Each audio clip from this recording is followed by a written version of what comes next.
അവസാനിച്ചതോടെ ലോകത്തെ ഏറ്റവും സമ്പന്ന എണ്ണപ്പാർത്ത് ബോംബിട്ട US ടെഹ്റാനെ സ്ഫോടനത്തിൽ കുലുക്കി ഇസ്രായേലും.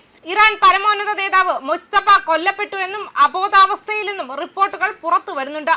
ദ്വീപിലെ വിവിധ ഇടങ്ങളിൽ ആക്രമണം നടന്നതായി ഇറാനിലെ അർദ്ധമാധ്യമമായ മെഹർ ന്യൂസാണ് റിപ്പോർട്ട് ചെയ്തത്.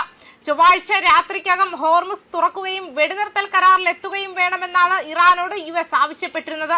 US നിർദ്ദേശം ഇറാൻ തള്ളിക്കളഞ്ഞിരുന്നു. ഇതിന് പിന്നാലെയാണ് ഇറാന്റെ എണ്ണ കയറ്റുമതിയുടെ പ്രധാന കേന്ദ്രമായ ഖാർഗിൽ ആക്രമണം നടക്കുന്നത്. ഖാർഗിൽ ആക്രമണം നടത്തിയത് ഇസ്രായേലാണെന്ന രീതിയിലും റിപ്പോർട്ടുകൾ വരുന്നുണ്ട്. ദ്വീപിലെ എണ്ണ സംഭരണശാലകളെ ലക്ഷ്യം വെച്ചായിരുന്നു ആക്രമണം. ഇവിടുത്തെ ഓയിൽ ടെർമിനലിൽ കാര്യമായ നാശനഷ്ടങ്ങൾ സംഭവിച്ചതായാണ് റിപ്പോർട്ടുകൾ പുറത്തു വരുന്നുണ്ട്.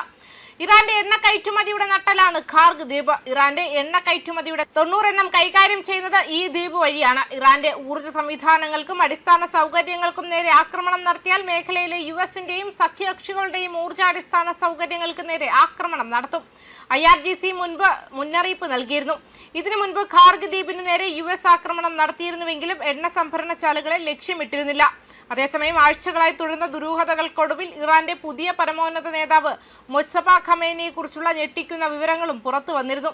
ഖമേനി അബോധാവസ്ഥയിലാണെന്നും നിലവിൽ ഇറാനിയൻ നഗരമായ ഖോമിലെ ഒരു ആശുപത്രിയിൽ ചികിത്സയിലാണെന്നും ടൈംസ് റിപ്പോർട്ട് ചെയ്തിരുന്നു.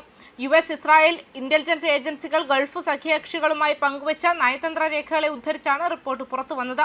ഫെബ്രുവരി 28-ന് പിതാവും ഇറാന്റെ മുൻ പരമോന്നത നേതാവുമായ അയത്തുള്ള അലി ഖമേനി കൊല്ലപ്പെട്ട അതേ വ്യോമാക്രമണത്തിൽ ഇദ്ദേഹത്തിനും ഗുരുതരമായ പരിക്കേറ്റതായും റിപ്പോർട്ടുകൾ ഉണ്ടായിരുന്നു. ഇതിനാൽ അദ്ദേഹത്തിന് രാജ്യം ഭരിക്കാൻ കഴിയുന്നില്ലെന്നും ഖോമിൽ ചികിത്സയിലാണെന്നും പറയുന്നു.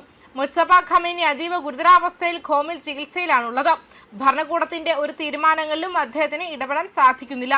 അധികാരമേറ്റ ശേഷം ആദ്യമായാണ് മുസ്തഫ ഖമേനി എവിടെയാണെന്നതിനെ കുറിച്ചുള്ള വിവരങ്ങൾ പുറത്തു വരുന്നത്. ടെഹ്റാനിൽ നിന്നും 87 മൈൽ തെക്ക് മാറി ഷിയ മുസ്ലിങ്ങൾ പവിത്രമായി കരുതുന്ന ഖോം നഗരത്തിലാണ് അദ്ദേഹം നിലവിൽ കഴിയുന്നത്. അമേരിക്കയുടെയും ഇസ്രായേലിന്റെയും രഹസ്യാന്വേഷണ ഏജൻസികൾക്ക് ഇതിനെക്കുറിച്ച് അറിവുണ്ടായിരുന്നെങ്കിലും ഇപ്പോഴാണ് പുറത്തുവിടുന്നത്. അധികാരമേറ്റതിനു ശേഷം ഖമേനിയെ ഇതുവരെ പൊതുവേദിയിൽ കണ്ടിട്ടില്ല. ഇത് അദ്ദേഹത്തിന്റെ ജീവനെ സംബന്ധിച്ച നിരവധി ചോദ്യങ്ങൾ ഉയരാൻ കാരണമായിരുന്നു. പിതാവ് കൊല്ലപ്പെട്ട ആക്രമണത്തിൽ 56-കാരനായ മുസ്തഫയും മരിച്ചുവെന്ന അഭ്യൂഹങ്ങൾ പരന്നിരുന്നു. എന്നാൽ ഖമേനി തന്നെയാണ് ഇറാന്റെ ഭരണം നടത്തുന്നതെന്നും പശ്ചിമേഷ്യൻ യുദ്ധത്തിൽ രാജ്യത്തിന്റെ നീക്കങ്ങൾ തീരുമാനിക്കുന്ന അദ്ദേഹം തന്നെയാണെന്നുമാണ് ഇറാനിയൻ അധികൃതർ ആവർത്തിക്കുന്നത്. നേരത്തെ ഖമേനിയുടേതെന്ന രീതിയിൽ 2 പ്രസ്താവനകൾ ഇറാനിയൻ സ്റ്റേറ്റ് ടെലിവിഷൻ വായിച്ചിരുന്നു. ദിമോണയിലെ ഇസ്രായേലിന്റെ ആണവ നിലയത്തിന്റെ ഭൂപടം വിശകലനം ചെയ്ത് വാർ റൂമിലേക്ക് ഇദ്ദേഹം കടന്നു പോകുന്നതിന്റെ വീഡിയോയും കുറച്ച് ദിവസങ്ങൾക്ക് മുൻപ് പുറത്തു വന്നിരുന്നു. ന്യൂസ് ഡെസ്ക് കർമ്മ ന്യൂസ്.